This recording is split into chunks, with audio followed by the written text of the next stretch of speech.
안녕하십니까. 안녕하세요.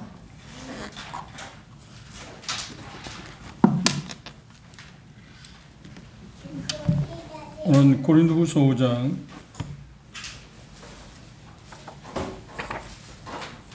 1절부터 8절에 있는 말씀까지 함께 보겠습니다. 고린도후서 5장 1절부터 8절입니다.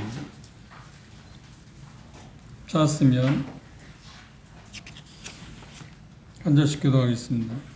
제가 5장 1절 읽겠습니다. 만일 땅에 있는 우리 장막집이 무너지면 하나님께서 지으신 집 곧 손으로 지은 것이 아니요 하늘에 있는 영원한 집이 우리에게 있는 줄을 아나니 참으로 우리가 여기서 한식하며 하늘로부터 오는 우리 처소로 덧입기를 간절히 사모하노라. 이렇게 입음은 벗은 자들로 발견되지 않으려 함이라. 참으로 이 장막에 있는 우리가 짐진 것 같이 한식하는 것은 먹고자 함이 아니요 오히려 덧입고자 하니 죽을 것이 생명의 삼킨 바 되게 하려 함이라. 곧 이것을 우리에게 이루게 하시고 부정으로 성령을 우리에게 주신 이는 하나님이시니라. 그러므로 우리가 항상 담대하여 몸으로 있을 때에는 주와 따로 있는 줄을 아노니.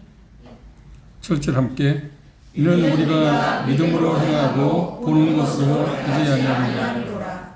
7절까지 보겠습니다.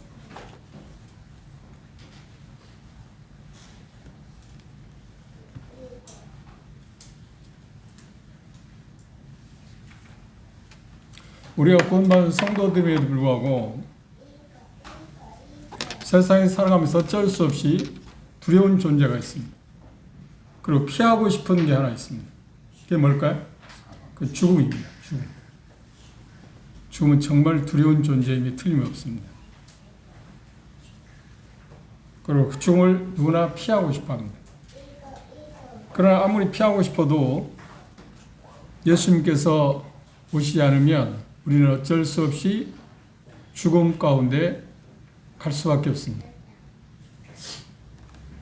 바울 사도는 이 말씀을 통해서 생전에 지금 자기 자신이 죽음을 바라보면 두려움이 오지만 그럼에도 불구하고 그 죽음 자체를 담대하게 맞이할 수 있는 어떤 동기, 그 힘, 내적인 어떤 그런 부분에 대해서 이 말씀에서 한 4가지 정도를 말하고 있습니다. 근데 본문은 4장 한번 다시 보십시오. 4장 16절에서 18절에 있는 말씀을 다시 한번 읽어봅시다. 그러므로 우리가 낙심하지 아니하노니 겉사람은 후패하나 우리의 속사람은 날로 새롭도다. 우리의 잠시 받는 환난에 경한 것이 지극히 크고 영원한 영광에 중한 것을 우리에게 이루게 함이니 우리의 돌아보는 것은 보이는 것이 아니요 보이지 않는 것이니 보이는 것은 잠깐이요 보이지 않는 것은 영원함이니라. 이 말씀에 계시된 말씀에 지금 5장 1절에서 8절에 있는 말씀의 내용이 나와 있습니다. 사도 바울은 오는 세상에서 받을 영광을 위해서 이 세상에서 수많은 고난을 받았습니다. 그리고 지난 시간에 우리 본 것처럼 그 수많은 박해, 고난, 환난 가운데서 잘 견뎌냈습니다. 인내했습니다. 그 인내할 수 있었던 게 뭔가? 언젠가 받을 그 영광을 바라봤기 때문입니다. 쉬운 말로 하면 다음 세상이 있다는 것을 그가 믿었기 때문입니다. 다음 세상이 없었다고 하면 그의 믿음 가운데 하나님께서 그 계시를 주지 않았다고 하면 고린도서 15장에서 그분은 뭐라고 말했냐면 나는 세상에서 가장 비천한 사람이라고 표현했습니다. 디모데후서 4장 한번 볼까요? 그분이 순교를 앞두고 이렇게 표현하기도 했습니다.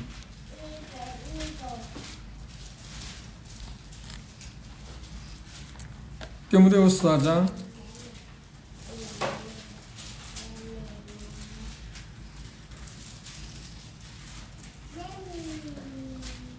5절 이하의 어떤 말씀 보면 그러나 나는 모든 일에 근신하여 고난을 받으며 전도의 일을 하며 내 직무를 다하라.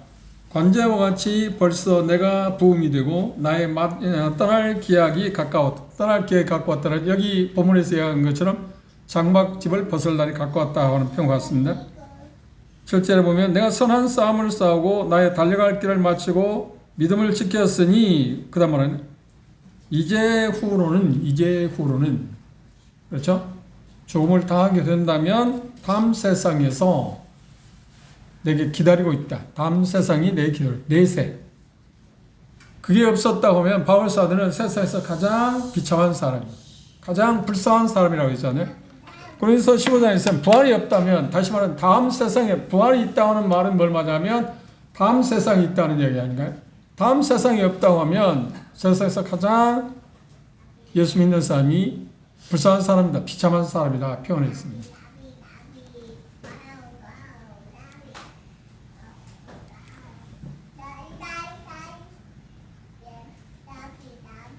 제가 최근에 그 두 분의 소천 소식을 접하고 장제시에 다녀왔습니다. 누구에나 죽음은 동정심 없이 그리고 눈구멍금도 없는 마치 포악한 집주인처럼 우리에게 사망 통지서를 갖고 이 세상에서 퇴거하라고 명령을 내립니다.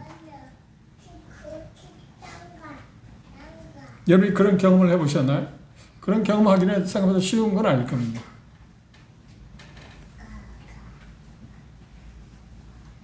힘들게 전세를 살게 되든 월세를 살게 됐는데 뜻밖의 아무 대책도 없는데 뜻밖의 집을 비워달라고. 그러니까 참 황당한 일이죠. 마치 죽은 모든 사람에게 똑같습니다. 참 황당한 일입니다. 예고 없이 오잖아요. 예고 없이. 그리고 그 죽음의 통지서를 받게 될 때, 퇴고 명령을 들을 때 그 누구도 저항할 수가 없습니다. 누구도 저항할 수 없습니다. 그러나 그리스도인들은 이렇게 퇴고 명령을 내릴 때, 죽음이 우리에게 찾아오게 될 때 비참한 이 세상에서 하늘 동네로 이사간다고 생각하고 있다 말입니다. 이 세상의 험한 세상에서 수없는 여러 가지 어림도 당하고 시련도 겪는데 그 가운데 살다가 죽음의 통지서를 받게 되면 우리는 가야 할 동네가 바뀌어집니다. 그렇죠? 그것을 하나님은 요한복음 14장에서 뭐라고 하냐면 아버지 집이라고 표현했습니다. 선생님 자매님이 그 소천하기 얼마 전에 한 4일이나 그렇게 나왔을 겁니다. 그 의식이 전혀 없는 상태에 있을 때 선생님하고 이렇게 전화할 수 있는 시간이 있었습니다. 그런데 그런 와중에 한 30분 동안 통화를 했는데 어쩐 일인지 하여튼 모르겠지만 뭐 친구라서 그런 건지도 모릅니다. 그런 상황에서 통화를 30분간 한다고 해서 꽤 힘든 거 아닌가요? 그런데 여러 가지 이야기를 했습니다. 자기 마음에 있는 이야기. 되게 통화를 하면 쌍방 통화가 아니고 일방 통화가 대다수입니다. 그분이 저에게 뭐 자기가 하고 싶은 이야기를 거의 하고 제가 할 수 있는 이야기는 별로 없습니다. 저는 듣는 입장인데, 그리고 끝 무렵에 한 30분 통화를 가운데 끝날 때 제가 그렇게 이야기했습니다. 자매님이 의사니까 너무 잘 알잖아요. 아무런 의식이 없어도 하나님께서 마지막 모든 기관들을 닫게 될 때 마지막 닫는 기관이 뭐냐면 청각이다. 귀. 그렇죠? 의식이 없지만 귀는 듣고 있으니까 들려지니까 제가 뭐 확인했습니다. 그러냐고 그렇다고 그래요. 그러면 그 자매님에게, 아내 되시는 자매님에게 지금 할 수 있는 일이 뭐냐고 하면 제가 이걸 제안하고 싶습니다. 그 어떤 거냐면 요한복음 14장 1절에서 4절에 있는 말씀 계속 읽어주십시오. 그리고 다음날 아침에 일어나면 또 병원에 가야 하잖아요. 진료를 해야 하는데 녹음을 해서라도 계속 읽어두는지, 아니 자녀들이 있으면 자녀들에게 그걸 계속 읽어주라고 하십니다. 그리고 읽어줄 때 몇 번 읽어주고 그 내용을 설명해 주십니다. 당신이 만일에 죽게 된다면 천사가 당신을 데리러 올 겁니다. 그리고 천사가 당신을 데리러 오는 이유가 뭐냐면 아버지 집에 데려갑니다. 하나님이 약속했잖아요. 아버지 집은 바로 당신 집이다. 그걸 자꾸 이야기해 주라. 그러니까 선생님이 깜짝 놀라면서 아이고 그렇게 좋은 걸 내가 이제까지 몰랐다. 제가 제 할머니 그 소천 때 제 아내하고 그렇게 했거든요.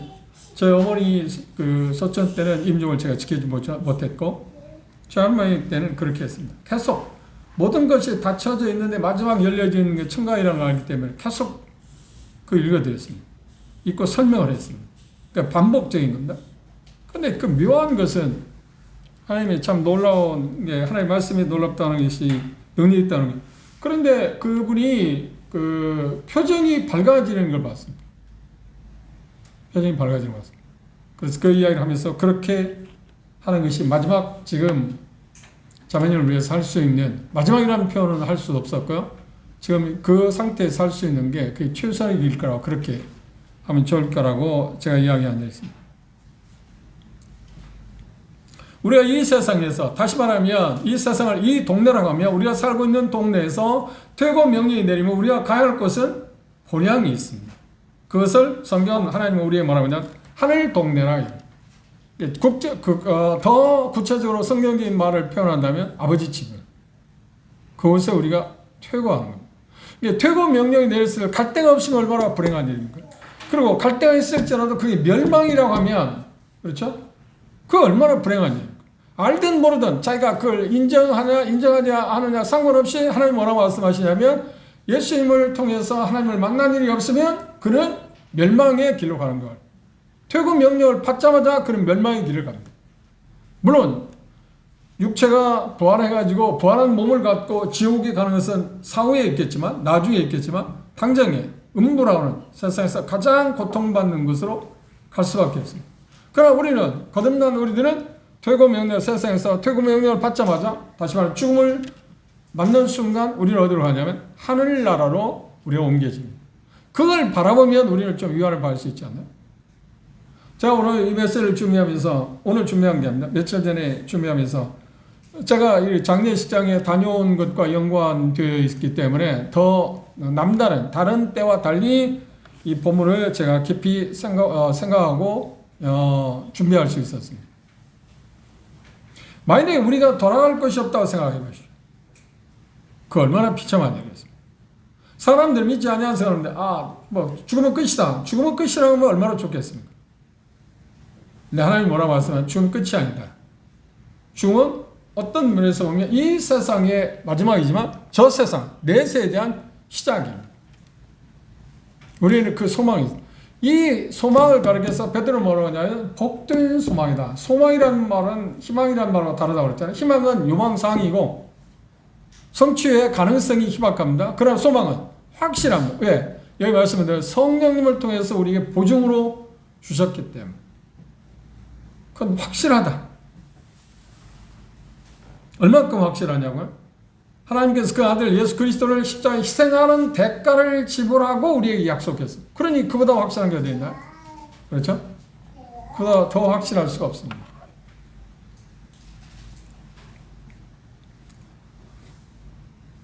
지금 살고 있는 너절한 쉽게 말하면 빈민촌 같은 것입니다. 아니 빈민촌하고 비교할 수 없을 만큼 세상은 참으로 너절한 것입니다. 그런데 이곳에서 우리가 떠나게 되면 천성에 자리한 영원한 아버지 집에 들어간다고 하는 이 사실을 우리가 알고 있기 때문에 바울 사도는 이 말씀에서 말하면 거듭난 사람들은 죽음 앞에 좀 당당히 설 수 있다. 죽음을 두려워하지 않을 수 있다고 말합니다. 세상에서 가장 힘 있는 사람이 누굴까요? 그 말은 바꿔 말하자면 세상에서 가장 무서운 것에 대해서 우리가 두려워하지 않을 수 있다고 하는 것이 가장 힘 있는 사람 아닌가요? 그래서 우리는 가장 힘 있는 사람입니다. 죽음을 가장 무서운, 가장 두려워하는 그 죽음 앞에서 그렇게 죽음을 대해서 두려워하지 않을 수 있는 은혜가 하나님께서 우리에게 베푸시기 때문에 그게 가능한 것입니다. 바울 사도는 이 말씀에서 그렇게 말합니다. 그것을 알기에 믿기 때문에 그리스도는 죽음을 두려워하지 말아야 한다. 왜냐하면 세상을 떠나서 그리스도와 함께 있는 것이 훨씬 더 좋은 일이 됩니다. 그렇다고 해서 우리가 이 세상에 사는 동안 이 세상에서의 삶을 포기하거나 소홀히 하거나 신경 쓰지 말아야 한다는 말이 아닙니다. 우리는 어차피 이 세상에 있는 동안 우리는 이 세상에서 해야 할 일을 충성스럽게 감당해야 합니다. 그렇죠? 우리 아버지 집을 갈망할 때 이런 마음이어야 한다고 생각합니다. 재소자들이 자유를 갈망하는 마음. 이번에도 뭐 뉴스 들으니까 서울 대통령 특사, 그렇죠? 그 특별한 선물이죠. 대통령이 권한으로 특별한 선물, 복권도 다 받고 어떤 그 형벌을 받아야 할 것을 다 채우지 않고 석방되는 자유를 누리는. 그리고 목마른 사람들이 마실 것을 갈망하는 것처럼, 그리고 건강하지 않은 사람들이 건강을 추구하는 마음처럼, 그리고 배고픈 사람들이 먹을 것을 구하는 마음, 그리고 가난한 사람들에게 우리의 매일매일 삶 가운데 필요한 것들을 공급받기를 원하는 그런 마음, 그리고 전장에 있는 군인들이 평화를 기다리는 그 마음. 그렇게 우리는 우리가 가야 할 아버지 집을 갈망해야 합니다. 그런데 내게 여러분에게 그런 갈망이 있나요?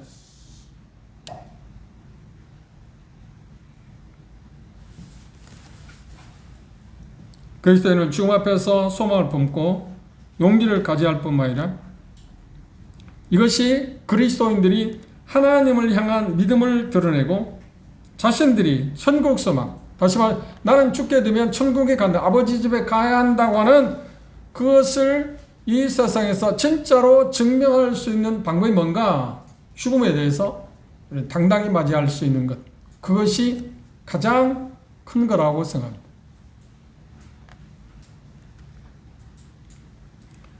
본문에서 바울은 확신을 갖고 죽음을 맞이할 수 있는 4가지의 동기들을 제시하고 있습니다. 5장 1절을 다시 볼까요? 5장 1절, 만일 땅에 있는 우리 장막집이 무너지면, 땅에 있는 우리 장막집이 무너진다는 말은 무슨 말인가요? 그렇지, 우리가 죽음을 당하게 된다고 하면, 은유적인 표현입니다. 다음은 최고의 몸이다 하고 말합니다. 4장 17절에서 보았잖아요. 4장 10절 다시, 우리의 잠시 받는 환난에 경한 것이, 우리가 이 세상에 받는 것은 참 가벼운 거다, 경한 거다, 약한 거다. 그러나 지극히 그 영원한 영광에 중한 것을, 크고 영원한 영광을 누리는 것은 정말 큰 거다. 그거와 비교하면 비교되지 않는다. 그것을 바라봤기 때문에 바울사들은 어떻게 생각했냐면, 여기 표현하고 있는 것처럼 만일 땅에 있는 우리 집이, 장막집이 무너지게 된다면 하나님께서 지으신 집 곧 손으로 지은 것이 아니요 하늘에 있는 영원한 집이 우리에게 있는 줄 뭐라 안다. 나는 그걸 알고 있다. 다시 말하면 확신한다. 그 새로운 몸입니다. 부활체라고 말해요. 영광스러운 몸입니다. 영광스러운 그 몸에 대해서 우리는 전에 마태복음 17장에서 변화산상에서 예수님 변화된 그런 모습을 잠시 베드로, 요한, 야고보가 보았다고 했잖아요. 그 영광스러운 그것으로는 변화될 거다.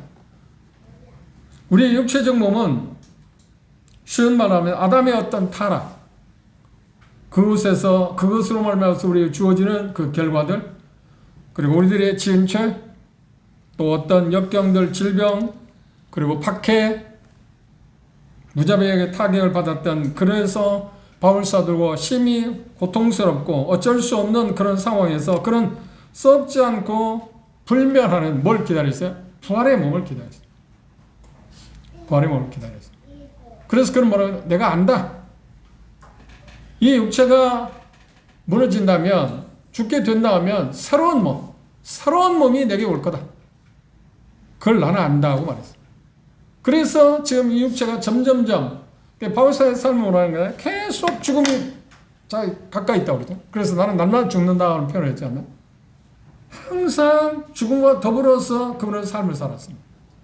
그런데 죽음과 더불어서 삶을 가까이 있어서 삶을 살았지만 그 죽음을 두려워하지 않냐고, 그 죽음에 대해 초연할 수 있었던 건 뭐냐면, 내가 이 육체의 장막집이 무너지면 나면 새로운 하나님이 지으신, 사람이 지은 게 아니라 그 누가 지은 게 아니라 하나님이 신이 지으신 그 거룩한 몸이 내게 올 걸 나는 안다. 그걸 하나님이 준비하고 계시다. 그걸 뭐라고 했나요? 자기는 안다고 말했어요. 아느니라고 표현했어요.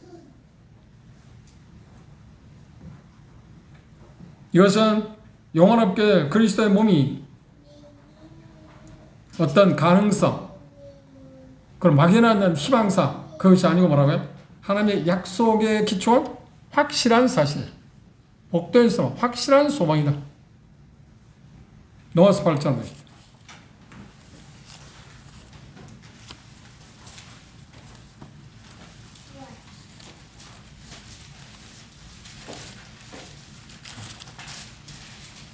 넘어서 8장 13절 한번 보십시다.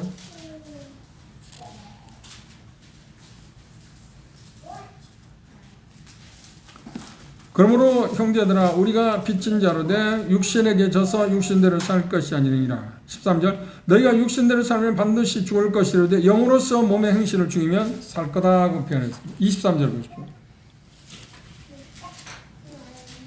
이뿐 아니라 또한 우리 곧 성령의 처음 익은 열매를 받은 우리까지도 바울사도 자기 자신을 이야기합니다.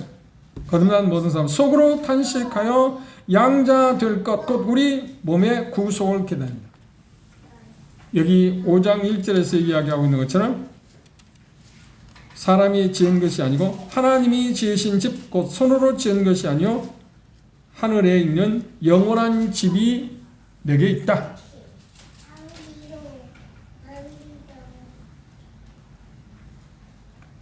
그리고 바울사도는 이 말씀에 보면 이렇게 표현했습니다. 5장 1절에서 무너질 때라고 말하지 않고 말이야. 만일 무너진다면, 만일 땅에 있는 우리 장막집이 무너진다면 그 말은 뭐예요? 죽음을 내가 당하게 된다고 하면, 죽게 된다고 하면 은혜적인 표현입니다.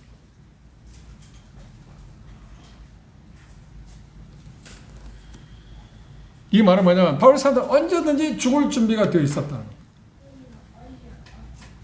그런데 자신의 죽음을 피할 수 없는 것으로 보지 않았기 때문입니다.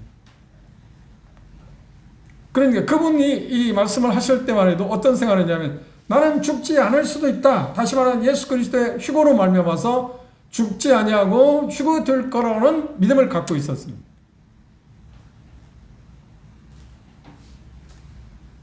그래서 표현 가운데 만일이란 말이에요. 만일 무너진다고 하면 그러지 않기를 바란다. 그러니까 내가 죽음이라고 불청객을 맞이 않고 살아서 주님을 맞이하고 싶다. 그러나 어쩔 수 없이 죽음은 피할 수 있는 것은 아니다.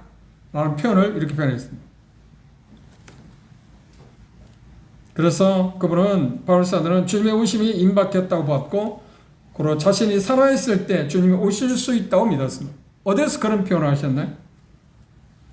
휴거를 말할 때 그분이 바울사도는 이렇게 표현했습니다. 그 본문을 우리가 보시죠. 고린도전서 15를 볼까요? 앞쪽으로 넘기셔서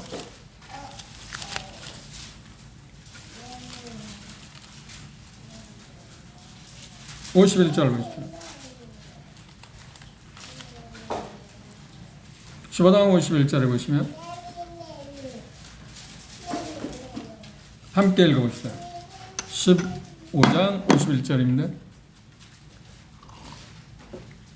찾으면 고린도전서 15장 51절 시작. 보라 내가 너희에게 비밀을 말하노니 우리가 다 잠잘 것이 아니요 마지막 나팔의 순식간에 후련히 여기 말했잖아요. 우리가 자기도 포함했습니다. 다 잠잘 거야 아니란 말은 뭐예요? 5장 1절에 있는 데는 만일 우리의 장막집이 무너진다고 하면 표현을 가운데 무너지지 않을 수도 있다. 다시 말해 죽음의 불청객인 죽음을 맞이 안 죽을 수 있다고 하는 표현을 했습니다. 우리가 다 잠잘 것이 아니다. 살 수 있다. 휴거될 거라고 하는 표현을 하게 되었습니다.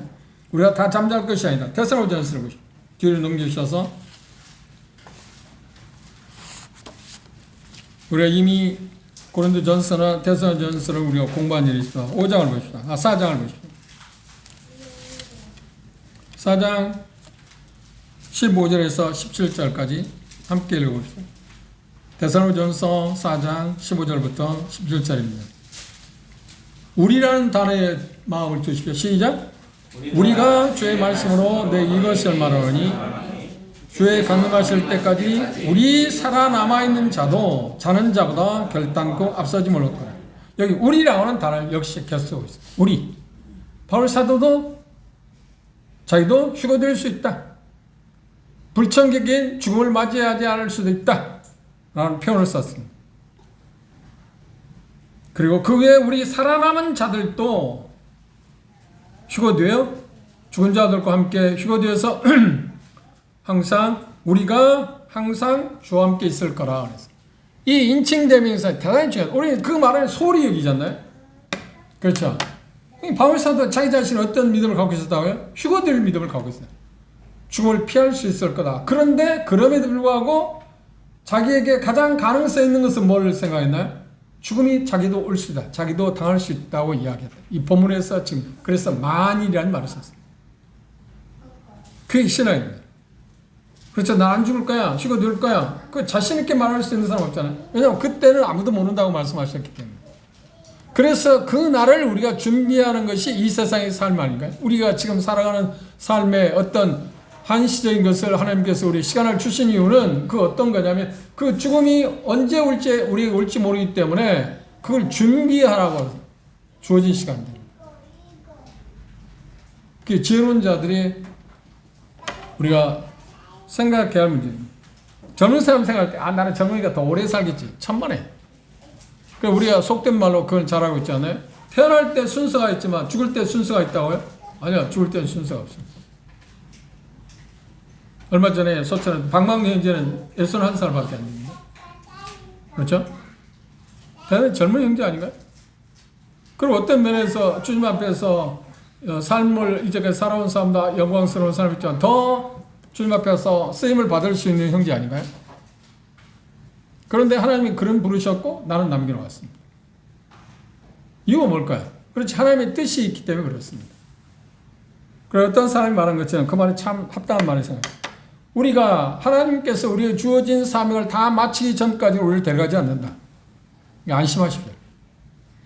그런데 중요한 것은 그 사명을 다 마치려고 그러면 마치기까지 데려가지 않으면 안 마치고 있으면 그분이 안 데려간다는 말입니까? 아니야. 그거하고는 다른 말입니다. 바울 사도의 믿음이 그래서 만일 무너진다면 죽음을 당한다고 하면 나는 가야 할 집이 따로 있다. 그걸 나는 안다. 그런 확신을 갖고 그런 이야기가 있습니다. 그렇죠? 그 어떤 확신이냐면 다음 새로운 몸이 내게 있다. 내가 가야 할 새로운 집이 있다. 그러기 때문에 죽음에 대해서 그분은 어떻게 했다고요? 그렇지. 좀 당당하게 맞설 수 있었다는 얘기입니다.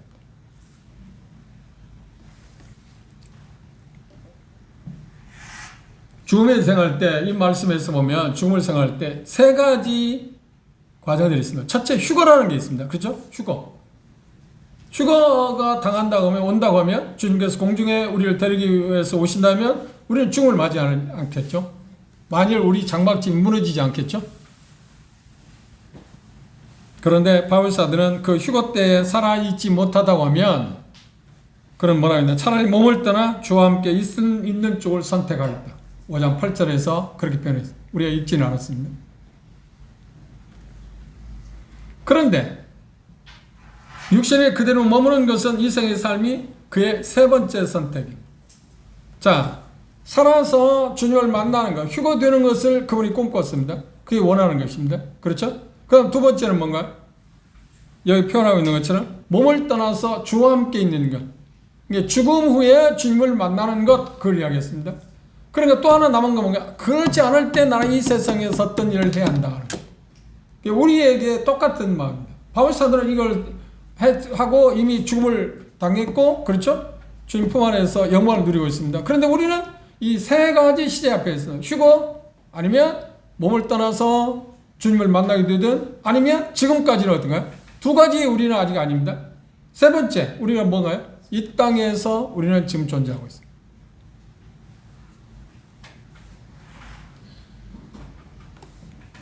그래서 바울 사도가 표현하기를 만일 땅에 있는 우리 장막집이 무너진다고 하면 이건 은유적 표현으로 뭘 이야기한다고요?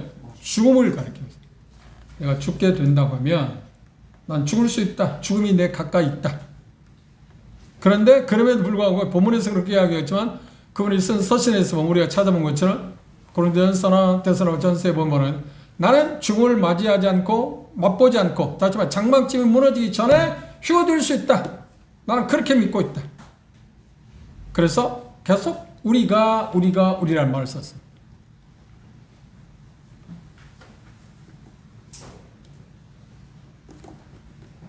그래서 이 표현은 뭐냐면 우리가 지금 육체에 우리가 지금 살고 있는 지금 우리가 현재 살고 있는 것은 마치 이 세상에서 말하는 거예요. 영원히 관한 일시적인 지배에 불과하다. 이 육체는 그렇죠. 이게 주인이 아니에요. 우리가 보는 게 주인이 아닙니다. 이 육체는 뭐냐? 영원히 아버지 집에 가서 영원히 누려야 할 그 영원히 지금 머물고 있는 일종의 뭔가 거처에 불과하다는 겁니다. 데살로니가서를 한번 보실까요?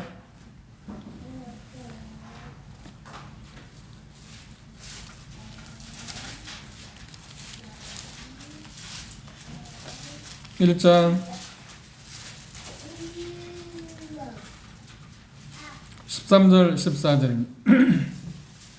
내가 이 장막이 있을 동안에 너희를 일깨워 생각하게 함이 옳은 줄을 여기노니 이는 우리 주 예수 그리스도께서 내게 지시한 것 같이 나도 이 장막을 벗어날 것이 임박한 줄 알며. 베드로도 뭐라고 했나요?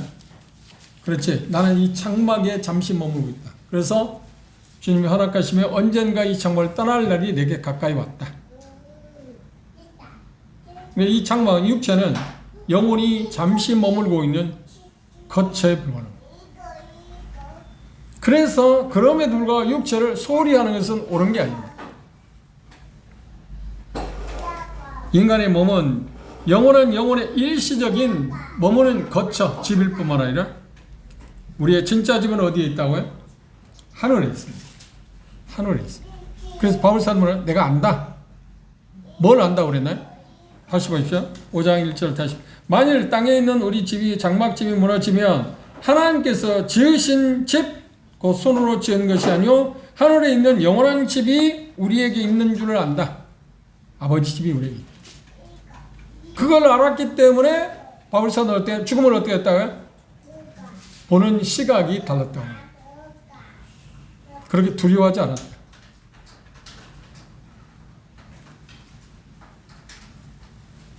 그럼에도 불구하고 우리가 거듭난 그리스도이지만 죽음 앞에 서면 은연중에 두려움이 올 수밖에 없습니다. 그래서 그 두려움을 점진적으로 이겨낼 수 있는 것은 뭐냐면 소망을 갖게 하는 길밖에 없습니다. 바울 사도도 마찬가지잖아요. 아, 내가 가야 할 집이 있다. 가야 할 집이 있다.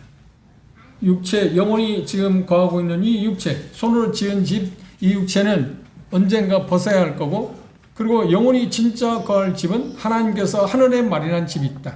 그것에 대한 소망을 우리가 갖게 된다면, 바울사도 표현한 것처럼 그걸 확신한다고 하면 우리는 죽음을 조금 담대하게 바라볼 수 있다는 겁니다.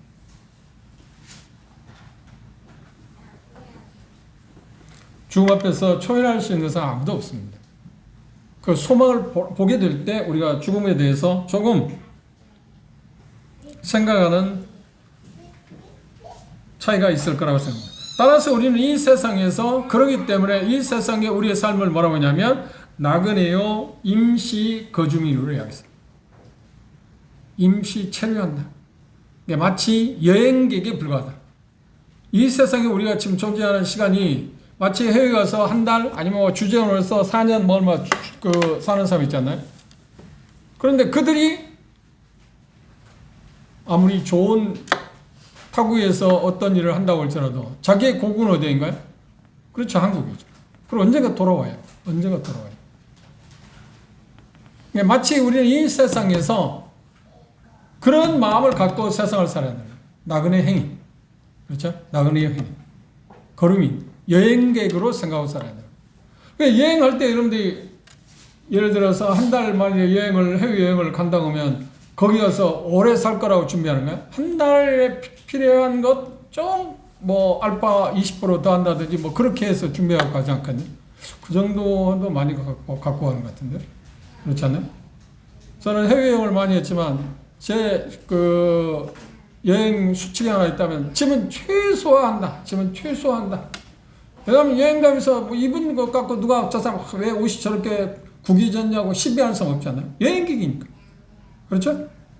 그럼 뭐 메시지를 전하러 간 경우에는 양복 한 벌하고 다른 건 옷 한두 가지, 바지 한두 가지. 그거 계속 입어. 그렇죠? 계속 입어.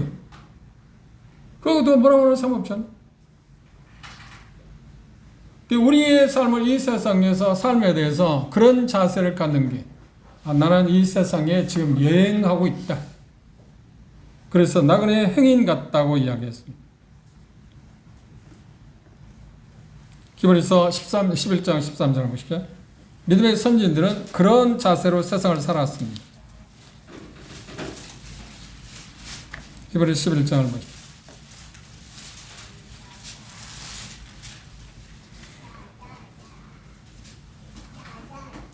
이 사람들은 뭔가요? 앞에서 말하고 있는 아브라함 믿음의 사람들입니다. 다 믿음을 따라 죽었으며 약속을 받지 못하였으되 그것들을 멀리서 보고 환영하며 또 땅에서는 뭐라고 했나? 이 세상에서는 외국인과 나그네로라 증거하였습니다. 이같이 말하는 자들은 본향 찾는 것을 나타냅니다. 저희가 나온 바 본향을 생각하였다면 돌아갈 기회가 있었으려니와 저희가 이제는 더 나은 본향을 사모하니 곧 어디에 있다고요? 하나에 있는 것이다. 하나에 있는 것이다. 바울도 똑같은 내용. 내가 돌아올 곳이 있다.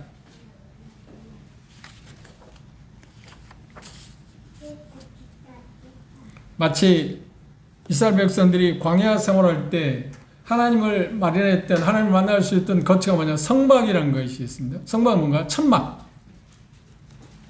저기 보이네요. 저는 천막을 갖고 하나님께 예배드리고 제물을 드렸습니다. 그런데 나라가 가나안에 정착하고 그리고 나라가 이제 국가를 완성하고 난 다음에 다윗에 의해서 모든 것이 준비되고 솔로몬에 의해서 뭔가요? 고정된 건물을 지었습니다. 그걸 뭐라고 해요? 성막이라 않고 성전이라고 해요. 마치 이 세상의 삶은 우리가 성막과 같은 겁니다. 자꾸 옮겨야 해요. 그렇죠? 이리 가기도 하고 저리 가기도 하고 환경이 좋은 환경에도 있고 뭐하고 그런데 막 비 오고 뜨겁고 하는 거 그런 걸 다 견뎌내야 하잖아요. 성막 그렇죠? 근데 성전은 어때요? 견고해. 돌로 잘 다듬은 돌로 견고하게 그걸 금을 입혀가지고 견고한 것처럼 이 세상의 삶은 성막에 비견한다고 하면 아버지 집 우리가 가야 할 곳은 어떻게? 성전과 같은 거. 견고한 아름다움 그렇게 비견할 수 있을 겁니다. 지금 가는 것은 우리는 지금 임시 처소입니다. 성막과 같은 것입니다. 그럼 그것이 끝난다면 죽음을 맞이하게 된다면 우리는 어디에 건너요? 그렇지. 썩지 않고 하늘에 있는 그런 몸으로 대체될 거다. 영광스러운 몸으로 우리가 바뀌게 될 거라고는 이야기했습니다. 죽게 돼서 땅에 있는 우리의 장막집이 무너진다고 하면 여기 말씀에서 뭐라고 했나요? 하나님이 친히 지으신 집이 있다. 그것을 요한 13장에서 하나님 이렇게 말씀하셨습니다. 한번 볼까요? 14장, 요한 14장.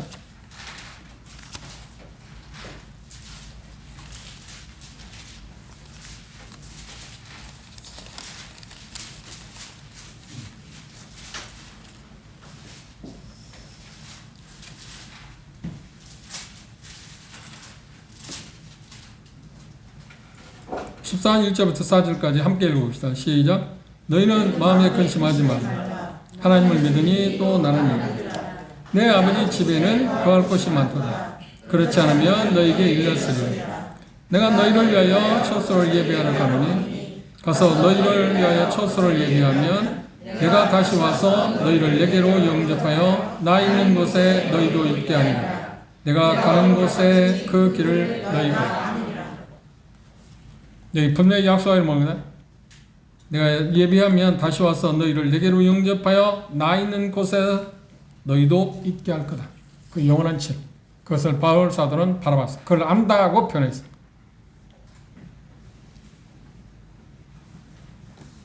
그래서 지금 현재 보이는 집, 그 집은 어떤 거라고요? 바울 사도의 이 말씀을 쓸 때 몸을 많이 벗겨놓는다면 상처투성이 아닌가요?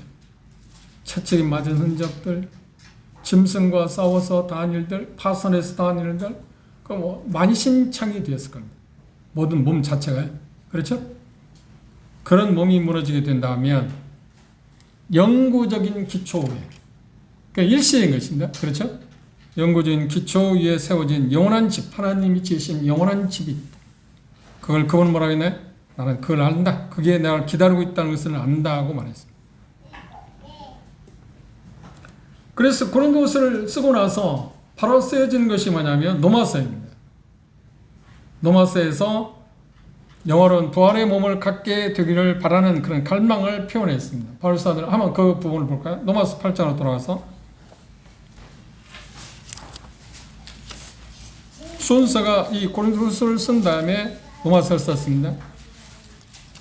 그 표현을 이어서 그렇게 말하는데 로마서 8장 18절부터 보십시오. 생각건대 현재의 고난은 장차 우리에게 나타날 영광과 좋게 비교할 수 없다. 14절에서 경한 것, 중한 것을 이야기했습니다. 피조물에 고대하는 바는 하나님의 아들들이 나타나는 것이니 피조물이 허무한 데 굴복하는 것은 자기 뜻이 아니요 오직 굴복케 하시는 이로 말미암습니다. 그 바라는 것은 피조물의 썩어짐을 종로로 탄 데서 해방되어 하나님의 자녀들의 영광의 자유에 이르는 것이다. 하나님의 자녀들의 영광에 이르는 자유에 이르는 것이다. 피조물이 이제까지 탄식하며 함께 고통하는 것은 우리가 하나니 이뿐 아니라 또한 우리 곧 성령의 처음 열매 구원받은 우리들입니다. 우리까지 속으로 탄식하여 양자 될 것 곧 우리 몸의 구속을 기다려 부활체를 기다린다.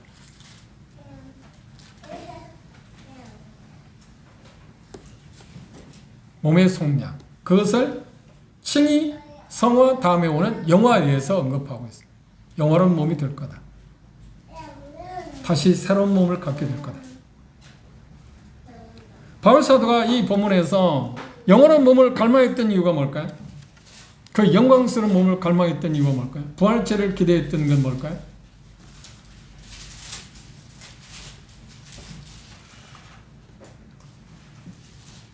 육체적 연약함과 어떤 결함, 그것에 해방되고 죄에서 해방되기 때문입니다. 완전히 그 모든 고통스러운 모든 것을 벗어버리기 때문이었습니다. 그런데 우리가 그 소망이 없으면 이 육체, 그래 이 세상에 사는 것에 대해서 대단히 중요하게 생각합니다. 그런데 이 본문을 통해서 우리가 우리 삶 가운데 경각심을 가져야 할 게 뭐냐면 우리가 돌아갈 본향에 대해서 우리가 더 신경을 써야지. 그렇죠. 언젠가 없어질 이 세상 육체 가운데 사는 이것에 대해서 너무 염려하거나 그것에 너무 투자하는 것은 조심해야 한다. 왜? 우리가 거할 집은 이 세상이 아니라 하늘에 하나님이 지으신 집이 있기 때문에 그 집에 돌아갈 것을 생각해야 합니다. 그래서 로마서에서 바울 사도는 뭐냐면 자기가 여전히 지금 죄 가운데 육체 가운데 살 때 죄라고 하는 것에서 그걸 죄의 본질이라고 합니다. 죄의 본질에서 벗어날 수 없기 때문에 대단히 고통스러워했습니다. 그게 로마서 7장에서의 내용입니다. 우리가 이제 주일날 이미 로마 7장을 우리가 공부한 일이 있기 때문에 우리가 생각해 볼 수 있습니다. 죄악된 몸에서 벗어나는 것처럼 영광스러운 일이 없습니다. 왜냐하면 모든 죄의 본질로부터 우리가 구속되기 때문에 벗어나기 때문에 해방되기 때문입니다. 그래서 부활의 몸을 기다렸습니다. 하나님이 지으신 그 영광스러운 집을 기대했습니다.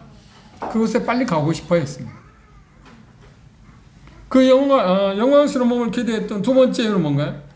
영원한 부의 몸을 손으로 지은 것이 아니라 하나님께서 직접 지으신 것을 변화시킬 것이기 때문에 그렇다는 겁니다. 그 몸 어떤 것이야? 예수님께서 부활한 몸을 가질 때 어떤 시공의 제한을 받지 않았잖아요. 머리 다 다쳤는데도 느닷없이 나타나고 순간적으로 사라지고 그 어떤 것도 제한을 받지 않는 그 몸. 영원한 것입니다. 그리고 바울사도 영원한 몸을 갈망했던 세 번째 이유는 고린도전서 15장을 한번 참조해 보십시오. 고린도 15장 36절에서 49절까지 보면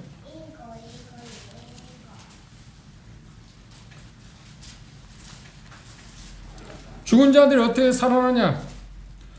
죽은 자들이 어떻게 다시 살며 어떤 몸으로 오느냐 하는 질문에 대해서, 부활에 대해서 설명하고, 여기 바울사들은 몇 가지로 대답하고 있냐면 4가지 정도로 대답하고 있습니다.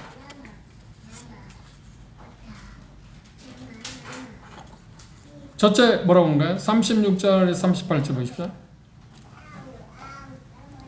누가 묻기를 죽은 자들이 어떻게 다시 살며 어떠한 몸으로 오느냐 하리니, 그 답을, 첫 번째 답을 뭐라고 했나요? 36절, 어리석은 자여, 너희 뿌리는 씨가 죽지 않으면 살아나지 못하겠고, 너희 뿌리는 것은 장래 형체를 뿌리는 것이 아니오 다만 밀이나 다른 것의 알갱이 뿐이로되, 하나님이 그 뜻대로 저에게 형체를 주시되 각종 자의 그 형체를 주시느니라.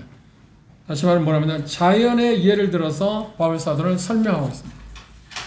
부활한 몸이 어떻게 오느냐고 하는 것에 답변을 하고 있습니다. 쉬운 말로, 우리 봄이 되면 씨앗을 뿌리지 않나요? 씨앗 자체는 어떤 씨앗이 그렇게 좋은 씨앗은 아닙니다. 좋은 것은 아닙니다. 그런데 그 씨앗이 죽음으로 말미암아서 전혀 예기치 못한, 상상도 못했던 뭐가 뭔가 새로운 몸이 나오잖아요. 그 씨앗이 죽음으로 새로운 몸이 나와요. 그걸 어떻게 설명합니까? 누가 그걸 설명하겠습니까? 그런데 그것이 사실이 아니라고 말할 사람이 누가 있나요? 하나님이 그렇게 하시나요? 하나님이 그렇게 하시나요? 어떤 씨앗이든지 땅에 묻혀서 죽게 되면 새로운 형태가 나타나잖아요. 그리고 어떤 식물은 꽃이 피고 열매 맺지 않나요? 그래서 사람을 이롭게 하지 않나요? 그렇죠. 그런데 그렇게 하는 것처럼 씨앗이 죽음으로 말미암아서 새로운 형체가 나오는 것처럼 부활체도 그렇다. 그걸 뭐라고 설명해요?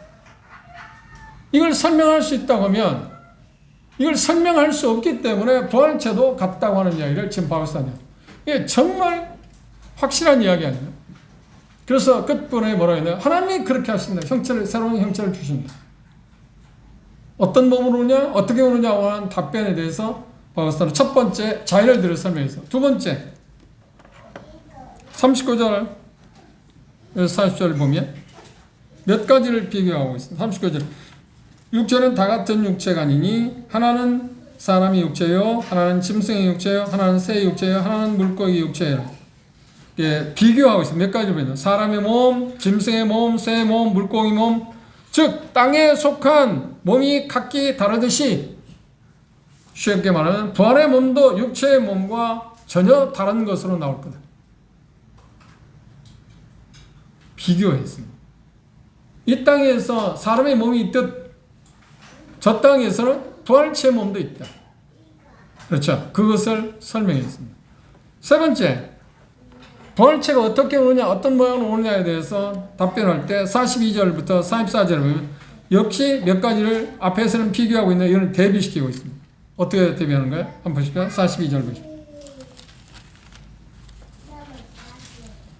죽은 자의 부활도 이와 같으니 썩을 것으로 심고 썩지 않을 것으로 다시 산다. 썩을 것으로 심다는 거야? 육체가 죽으면 썩지 않나요? 그것이 죽으면 뭘로 내? 새로운 몸을 입는다. 앞에서 한 식물과 같은 것이죠. 씨앗이 우리가 언뜻 볼 때 다 죽어 있는 것 같지 않아요? 그런데 그걸 심으면 어떻게 해요? 그것이 썩지 않아요. 썩어지지.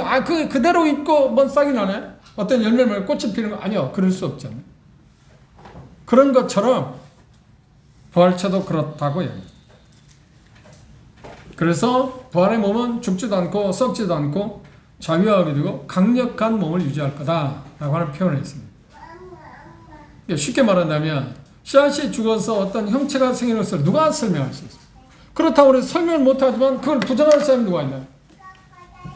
우리 육체가 죽으면 부활체가 온다는 말도 같은 이치야. 같은 이치다. 바울사는 그렇게 간단하게 이야기해요. 그에 대해서 우리가 어떤 이야기를 할 수 있는 게 아닙니다. 왜냐하면 씨앗이 죽어서 어떤 형체를 하나님께서 새로운 형체를 주시는 것이 사실 우리가 알잖아요. 그걸 설명을 못해. 이거 어떻게 되는가? 누가 그걸 아무리 식물학자 천하 없는 사람이라도 그걸 어떻게 설명하나? 그렇죠. 그건 부정할 수 없잖아요.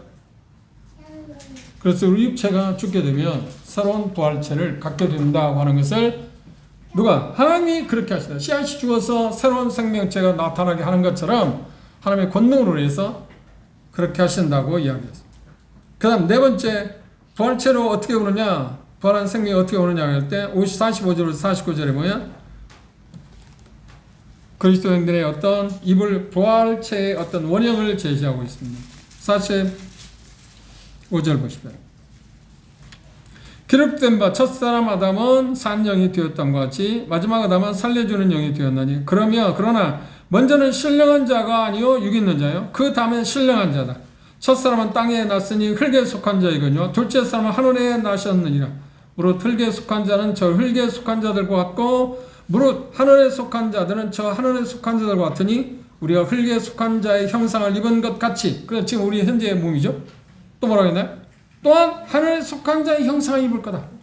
부활체가 그렇다는 겁니다. 그리스도인들이 우리가 거듭났지만 여전히 우리는 누구와 같은 몸을 지금 입고 있나요? 아담이 물려받던 육신을 갖고 있습니다. 그러나 어느 날 예수님께서 오시면 우리는 어떻게 되나요? 우리가 죽게 되고 부활하게 될 때 어떻게 되나요? 그리스도의 몸 같은 영광스러운 몸을 입게 될 거다. 그걸 신령한 몸이라, 육신적인 몸이 아니라 신령한 몸이라 표현했어요. 빌립보서 3장을 보십시오.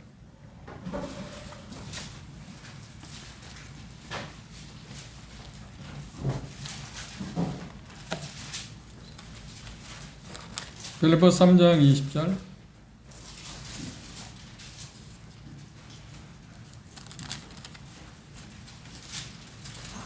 오직 우리의 시민권은 하늘에 있는지라 거기로서 구원하는 자 곧 주 예수 그리스도를 기다리노니 그가 만물을 자기의 복종케 하실 수 있는 자의 역사로 우리의 낮은 몸을 자기 영광의 몸의 형체와 뭐라고요? 낮은 몸이라고 육체, 이 육체, 썩어질 육체를 어떻게 변화하는데 예수 그리스도의 부활체로 변화시킨다. 그게 하나님의 능력이에요. 이걸 어떻게 설명할까요? 설명할 수 있는 게 아닌데, 설명할 수 있는 게 아닙니다.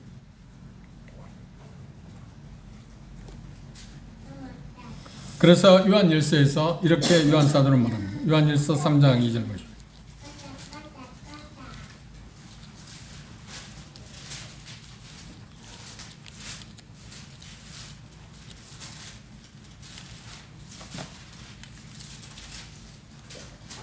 함께 읽어봅시다. 요한일서 3장 2절 시작. 사랑하는 자들아 우리가 지금은 하나님의 장래다. 장래에 어떻게 될 것은 아직 나타나지 아니하였으나 그가 나타나심이 되면 그와 같을 줄을 아는 것은 그의 계신 그대로 볼 것을. 그런 누군가? 예수 그리스도. 그분이 우리가 변한다. 어떻게? 하나님의 능력으로. 하나님께서 예수 그리스도를 살리신 것처럼 우리도 다시 살려주셔서 그분 앞에 흠도 점도 없는 완전한 사람, 거룩한 사람을 세울 거라고 우리가 이미 3장에서 공부했지 않나요? 이것이 우리의 최대 소망입니다. 바울사도는 이 본문에서 지금 첫 번째 한 가지를 이야기했지만 새로운 몸, 다시 새로운 몸이 그에게 오게 될 거라는 것을 바라봤기 때문에 죽음에 대해서 어땠다? 그렇게 두려워하지 않았다. 확실한 소망, 확실한 소망. 그것이 그분에게 있었기 때문에 그게 가능했다. 우리가 세상의 사람에서 죽음에 대해서 조금이라도 그런 두려운 마음이 엄습하게 된다면 이 말씀을 생각합시다. 그리고 이런 놀라운 소망을 우리에게, 복된 소망을 우리에게 주신 하나님을 찬양합시다. 그리고 또 하나 이 본문에서 말한 것처럼 이 현재 육체, 우리가 이 땅에서 사는 삶에 대해서 그렇게 소홀히 해서는 안 되겠지만 그러나 이것이 전부인 것처럼 알고 살지는 말자. 우리가 가야 할 어떤 게 본향은 다른 곳이 있으니까. 그래서 예수님께서 마태복음 6장에 그런 말을 합니다. 우리 재물을 보물을 어디로 옮겨놓으라고요? 하늘에 옮겨놓으라고 했잖아요. 왜? 우리의 가치는 그곳에 있으니까. 우리가 돌아갈 그 본향에 대해서 생각하는 자세. 그것이 우리가 현재 이 땅에 살 삶을 아름답게 살아갈 수 있게 하는 일종의 뭔가요? 동의이다. 하나의 기초다. 하늘나라를 바라보게 되면 이 땅에서 형편없이 살아가는 게 아니라 아버지 집에 대한 소망을 갖게 되면 주님의 오심을 정말 기대하면 고대하는 마음을 갖게 되면 이 세상에서 형편없이 살아가는 게 아니라 오히려 이 세상에서 정말 아름답게 살 수 있다는 거예요. 그게 결론. 그럼 이 세상에서 우리가 잘못 살아가고 있다는 말은 뭘 말하는 거야? 그러면 그렇지. 아버지 하나님께서 새로 지으신 그 집이 있다는 것을 알지 못하기 때문에 그것에 확신을 가지지 못한 데서 우리 이 세상에서 잘못 사는 것입니다.